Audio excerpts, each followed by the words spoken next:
میں جب اپنے بیڈ روم میں گیا، میں نے دیکھا میری بیوی کسی انجان شخص کے گلے میں باہیں ڈال کر ایک دوسرے کے ہونٹوں کا جام پی رہے تھے۔ میں نے کہا کہ پہلے تو تم یہ چھپ چھپ کر کرتی تھی، اب تم میرے سامنے ہی شروع ہو گئی۔ اس نے کہا یہ تو کچھ بھی نہیں، تم دیکھتے جاؤ۔ پھر اس نے اس شخص کو کہا کہ اپنا گاجر باہر نکالو، اور پھر وہ میرے سامنے ہی اس کے ساتھ لالی پاپ کرنے لگی۔ میرا نام یوسف ہے، میری عمر 25 سال ہے، میں کراچی میں رہتا ہوں۔ ویسے میرا تعلق پنجاب سے تھا، لیکن میں بچپن ہی سے کراچی آ گیا تھا۔ یہاں آ کے میں نے محنت مزدوری کی تو میرا کام اچھا چلنے لگا، اور چھوٹی سی عمر میں ہی میں بہت اچھے پیسے کما لیتا تھا۔ اسی لیے میں نے کراچی میں چھوٹا سا اپنا گھر بھی خرید لیا تھا۔ جب میں نے گھر خریدا تو مجھے کافی سارے رشتوں کی آفر ہوئی، کیونکہ میرا کاروبار پہلے سے ہی سیٹ تھا۔ میں نے اب کراچی میں اپنا گھر بھی خرید لیا تھا، تو ہر کسی کی یہی خواہش تھی کہ وہ اپنی بیٹی مجھے دے، لیکن مجھے شروع سے ہی عورت ذات میں کوئی دلچسپی نہیں ہوتی تھی۔ میں اپنا سارا دھیان اپنے کام پہ رکھتا تھا۔ مجھے ایک رشتہ میرے دوست نے دکھایا، وہ لڑکی پارلر کا کام بھی کرتی تھی۔ میں نے سوچا کہ وہ لڑکی بھی کماتی ہے اور میں بھی کماتا ہوں، زندگی اچھے سے گزر جائے گی۔ لیکن مجھے نہیں پتا تھا کہ عورت کی ضرورت صرف پیسہ نہیں ہوتا ہے، اور بھی بہت کچھ چاہیے ہوتا ہے جو اس کو دینا ضروری ہے۔ اس چیز میں مات کھا گیا تھا۔ مجھے ان چیزوں کا بالکل شوق نہیں تھا۔ میں بالکل سادہ سا انسان، اپنے کام میں مگن رہنے والا بندہ تھا۔ میری شادی اس لڑکی سے ہو گئی۔ اس کا نام مہم تھا۔ مہم ویسے شکل و صورت سے بہت ہی زیادہ خوبصورت تھی۔ شادی کے شروع تو مہم میرے ساتھ صحیح رہ رہی تھی، مجھے کپڑے استری کر کے بھی دیتی تھی، میرے کھانے کا خیال بھی رکھتی تھی۔ لیکن میں اگر سچی بات کروں تو میں نے مہم کو بستر میں کوئی خاص خوش اور سکھ نہ دیا تھا۔ میں تو میچ کھیلنے سے پہلے ہی آؤٹ ہو جاتا تھا۔ 2 منٹ سے اوپر کبھی بھی میں پچ کے اوپر رک ہی نہیں پایا، اور یہی شکایت ہمیشہ مہم مجھ سے کرتی رہتی تھی کہ میں کسی ڈاکٹر کو چیک کرواؤں یا کسی حکیم کو دکھاؤں۔ لیکن مجھے لگتا تھا یہ کوئی اتنی بڑی بات نہیں ہے، یہ عام سی بات ہے۔ عورت کو صرف پیسہ اور سکھ چاہیے ہوتا ہے۔ میں نے مہم کو دنیا کی تمام خوشیاں دی۔ ہفتے میں 2 دن ہم باہر ہوٹل پہ کھانا کھانے بھی جاتے تھے، اور ڈیلی جب میں گھر آتا تھا تو میں فون کر کے اس سے پوچھ لیتا تھا کہ تم کیا کھاؤ گی۔ میں اس کے لیے اکثر کچھ نہ کچھ باہر سے لے کر آتا تھا۔ میں اس کو ہر مہینے شاپنگ کے الگ پیسے بھی دیتا تھا۔ وہ خود بھی کافی اچھا کما لیتی تھی، کیونکہ اس کا پارلر بھی بہت اچھا چلتا تھا۔ 3 لڑکیاں اس نے اپنے پارلر میں رکھی ہوئی تھی۔ شروع میں تو 5-6 مہینے میری شادی اچھی گزری، لیکن اب آہستہ آہستہ میرے گھر میں جھگڑے شروع ہو گئے۔ مہم مجھے بات بے بات تانا دیتی کہ تم سست مرد ہو، تم کسی کام کے نہیں ہو۔ میں بڑا حیران ہوتا کہ میں اتنی مہم کی خواہشیں پوری کرتا ہوں، پھر بھی وہ مجھ سے خوش نہیں ہوتی، اور مجھے یہ بھی کہتی تھی کہ تم صاف ستھرے نہیں رہتے ہو۔ میں اس کو کہتا تھا کہ میں کیا کروں، میرا کام ہی ایسا ہے۔ حالانکہ میں ڈیلی نہا کے صاف کپڑے پہن کے جاتا تھا، شام میں آتے آتے میں گندا ہو جاتا تھا۔ جب مہم نے بہت زیادہ زور دیا کہ میں ڈاکٹر کو چیک کرواؤں، تو میں نے لوگوں سے پوچھنا شروع کر دیا۔ میرا ایک دوست تھا، میں نے اس سے پوچھا کہ تم اپنی بیوی سے کتنے دنوں بعد ملتے ہو؟ وہ کہنے لگا کیا مطلب، روز ملتا ہوں۔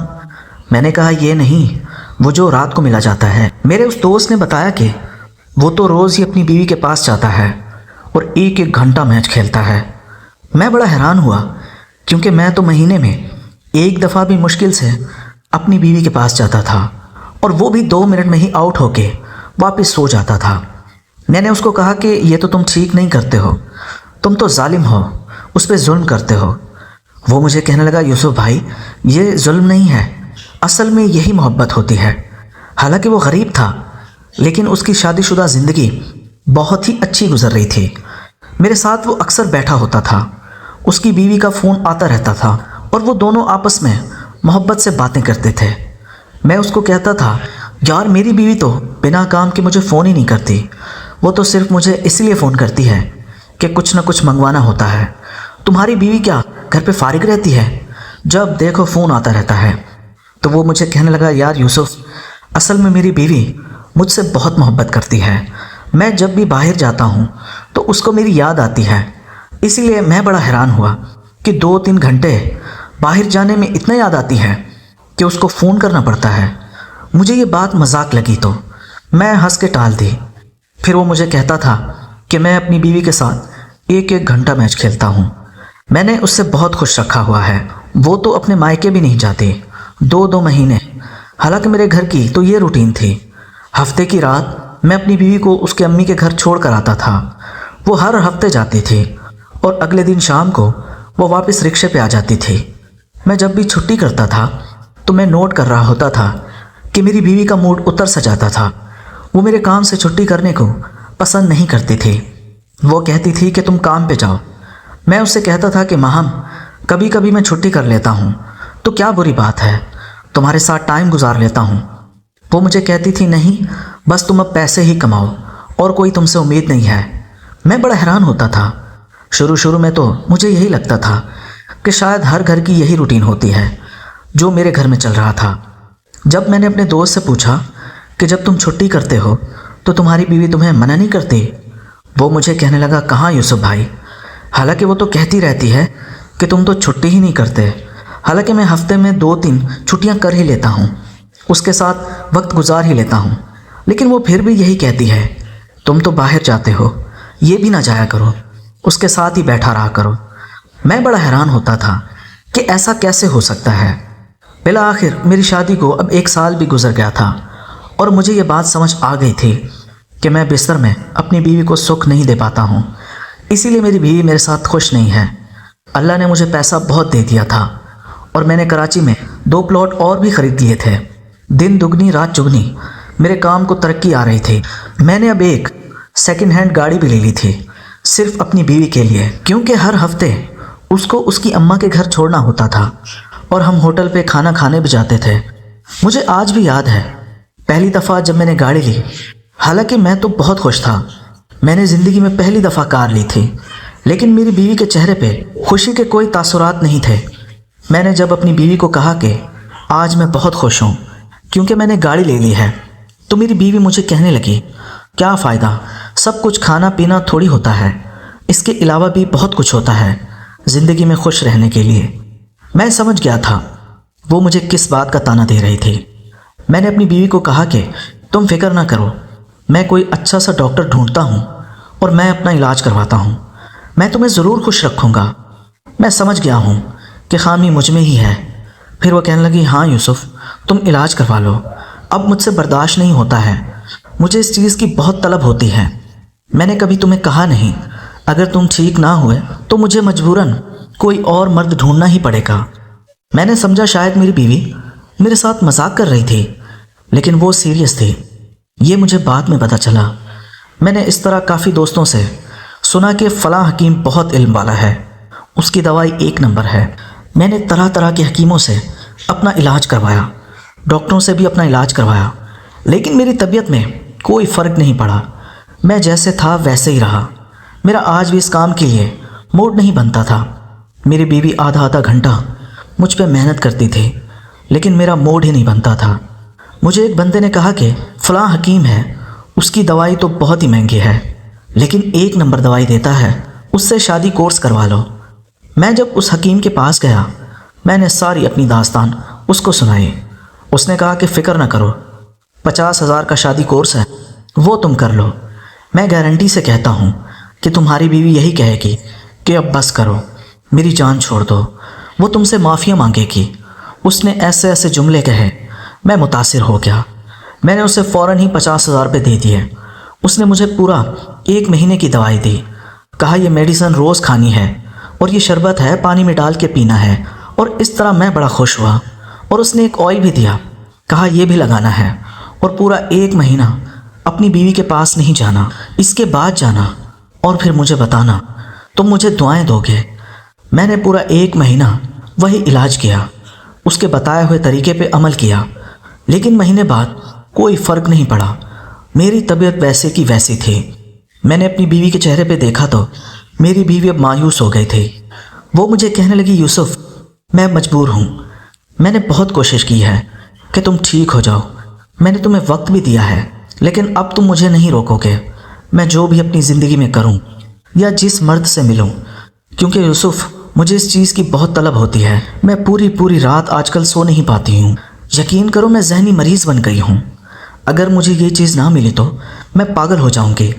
آج پہلی دفعہ مجھے احساس ہوا تھا کہ شادی شدہ زندگی میں یہ چیز کتنی اہمیت رکھتی تھی۔ میں نے مہام سے تھوڑا سا وقت اور مانگا۔ میں نے کہا مجھے 2 مہینے اور دے دو۔ اب میں سوچ رہا تھا کہ میں اپنا علاج کہیں باہر ملک جا کے کرواؤں، کیونکہ میرے پاس پیسہ بہت آ گیا تھا۔ میں یہ افورڈ بھی کر سکتا تھا کہ میں باہر جاؤں اپنا علاج کرواؤں، اور پھر میں نے یہی فیصلہ کیا۔ میں نے اپنے ایک دوست کو کہا کہ میں باہر علاج کروانے جا رہا ہوں۔ میں نے اسے یہ نہیں بتایا کہ میں کس چیز کا علاج کروانے جا رہا ہوں۔ وہ مجھے کہنے لگا کہ ایسا کون سا علاج ہے جو یہاں نہیں ہوتا ہے۔ پھر میں نے اسے مجبوراً بتا ہی دیا۔ اس کا ایک جاننے والا تھا، امریکہ لاس اینجلس میں وہ رہتا تھا۔ اس نے اپنے دوست سے بات کی اور میری بھی اس سے بات کروا دی۔ میں نے 2 مہینے کا وزٹ ویزا اپلائی کیا امریکہ کا، تو مجھے کچھ ہی عرصے بعد ویزا اپروول مل گیا۔ میں امریکہ چلا گیا۔ میں امریکہ جا کے یہ محسوس کیا کہ اس چیز کا علاج کروانا کوئی اتنی بری بات نہیں سمجھی جاتی تھی۔ میں وہاں بہت سے ڈاکٹروں سے ملا۔ میں نے ہر کسی کو کھل کے اپنی طبیعت کے بارے میں بتایا۔ مجھے ڈاکٹروں نے دوائیاں دی، کچھ نے مجھے پمپ وغیرہ بھی دیے اور کچھ گیجٹ وغیرہ بھی تھے۔ بہت علاج کروایا۔ پورے 2 مہینے میرا اتنا پیسہ لگ گیا، لیکن میری طبیعت ٹھیک نہیں ہوئی۔ میرا اس کام کے لیے موڈ ہی نہیں بنتا تھا۔ اب تو حالت یہ تھی کہ اس چیز کا نام سنتے ہی مجھ پر خوف طاری ہونے لگتا تھا۔ مجھے وہاں پہ ڈاکٹر نے کچھ گیجٹ دیے ایکسرسائز کرنے کے لیے۔ وہ کہنے لگا کہ پاکستان جا کے ان سے ایکسرسائز کرنا، نسیں کھل جائیں گی تو یہ ٹھیک ہو جائے گا، خون کی روانی بہتر ہوگی تو تمہارا دل کرنا شروع ہو جائے گا۔ لیکن امریکہ کا ٹرپ میرا بیکار گیا تھا۔ میں مایوس ہو کے پاکستان واپس آ گیا تھا۔ جس رات میں واپس آیا، میری بیوی سمجھی کہ شاید میں اتنے بڑے ملک گیا تھا تو میرا علاج ہو گیا ہوگا۔ گھر میں جب میں داخل ہوا، اس نے میرے لیے اچھے کھانے بنائے ہوئے تھے۔ مجھے کہا کہ پہلے کھانا کھاؤ، اور پھر اس نے اپنا کمرہ پورا سجایا ہوا تھا پھولوں سے، کہ جیسے آج میری شادی کی پہلی رات ہو۔ میں نے جب یہ دیکھا تو مجھے بے حد دکھ لگا کہ میں کتنا کمزور ہوں۔ زندگی میں پہلی دفعہ میں خود کو اتنا کمزور اور بے بس محسوس کر رہا تھا۔ پھر میری بیوی کہنے لگی کہ یقیناً تم ٹھیک ہو کے آئے ہوگے، تم ٹھیک ہو نا، بلکہ 3 مردوں کی طاقت آ گئی ہوگی تم میں تو۔ پھر میں اپنی بیوی پہ غصہ ہونے لگا۔ میں نے کہا امریکہ میں کیا فرشتے رہتے ہیں کہ میں 3 مردوں کی طاقت لے کر آؤں گا؟ کیا پاگل ہو گئی ہو؟ وہ مجھے گھورنے لگی، کہنے لگی کیا ہوا یوسف؟ میں نے کہا مہم، میں اتنی کوشش کر رہا ہوں، سب تمہارے سامنے ہے۔ مجھے لگتا ہے کہ میری طبیعت کبھی ٹھیک نہیں ہوگی۔ جب میری بیوی نے میرے منہ سے یہ الفاظ سنے تو وہ ضبط پہ قابو نہ رکھ پائی، وہ رونے لگی۔ باقاعدہ اس کی آنکھوں سے آنسو جاری ہوئے۔ میں بڑا حیران ہوا۔ وہ مجھے کہنے لگی یوسف، میں تو برباد ہو گئی ہوں، تم نے تو میری زندگی برباد کر کے رکھ دی ہے۔ اگر تم میں یہ مسئلہ تھا تو تم نے پہلے کیوں نہیں بتایا؟ میں تم سے شادی ہی نہیں کرتی۔ میں کیا ساری زندگی تمہارے ساتھ ایسے ہی رہوں گی؟ میری کیا کبھی کوئی اولاد نہیں ہوگی؟ وہ باقاعدہ آواز کے ساتھ رونے لگی تھی۔ میں نے اسے تسلیاں دی۔ میں نے کہا مہم، اللہ سب بہتر کرے گا، تم پریشان نہ ہو، تم ہمت نہ ہارو۔ پھر کافی دیر رونے کے بعد وہ کہنے لگی بس یوسف، اب بہت ہو گیا، اب تمہیں خدا کا واسطہ ہے مجھ سے ناراض بھی مت ہونا، اور میں جو بھی اس گھر میں کروں میرا راز باہر کسی کو بتانا بھی مت۔ میں سمجھ گیا تھا کہ میری بیوی مجھے کیا کہنا چاہتی تھی۔ اگر دوستو میری کہانی آپ کو پسند ہے، آپ میرے اس چینل کو سبسکرائب کر لیں تاکہ اگلی آنے والی ویڈیو آپ کو جلد از جلد مل سکے۔ اس کہانی کا اگلا پارٹ میں کل اپلوڈ کروں گا، تو آپ سب سے گزارش ہے کہ میرے اس چینل کو ضرور سبسکرائب کر لیجیے گا اور بیل کے آئیکن کو بھی کلک کر لیجیے گا۔ شکریہ۔